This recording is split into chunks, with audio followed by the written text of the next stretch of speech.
Bonjour, et pour fêter les 10 ans de la télé-réalité, il faut parler de ce nouveau type d'émission qui cartonne depuis plusieurs années maintenant, les émissions culinaires. Alors sur le papier, c'est pas bête, c'est comme l'émission de Maïté, mais sans Maïté en fait, comme ça vous coupe plus l'appétit, ça c'est bien. Et l'émission ultime, c'est bien sûr un dîner presque parfait, le but étant de préparer le meilleur dîner à des inconnus et qui commence toujours par un truc qui me met hors de moi. Alors je m'énerve jamais dans la vie, mais là c'est plus possible, l'intitulé des plats. Pourquoi est-ce qu'ils n'écrivent pas simplement le nom du plat, les autres candidats ne comprennent jamais rien. Promenade de saison et ses larmes de volupté. Ouais. Ça veut rien dire? Ça se mange? Et là en plus, tu sais très bien qu'il y a un mec de la prod qui leur demande d'imaginer ce que c'est. Ah bah oui, un risotto au foie gras. Ou alors une soupe de poisson. Volupté, poisson, trop facile. Alors qu'en fait, c'est un truc tout con. Alors, ce que j'appelle une promenade de saison et ses larmes de volupté, en fait, c'est des pâtes au beurre.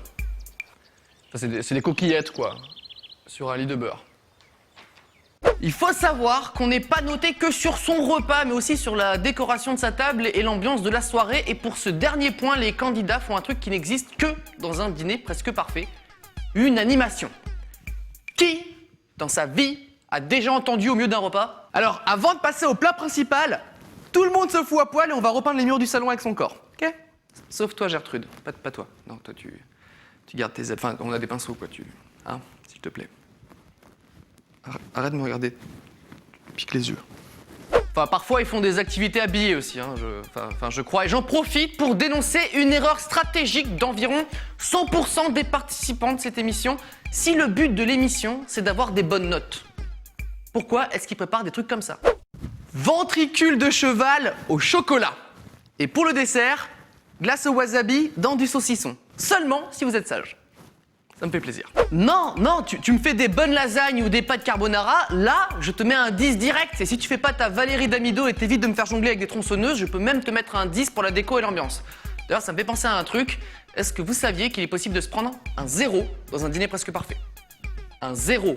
Qui peut se prendre un 0 à moins de cuisiner avec de l'eau de javel, je vois pas. Alors, Jean-Jacques, pour le repas ce soir, je te mets un 0.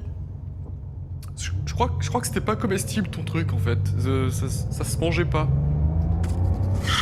Enfin bon, un dîner presque parfait. Pour l'ambiance de l'émission, je te mets un 8. Parce que c'est pas parfait, mais presque parfait. Elle est nulle ta blague. Je sais. À demain.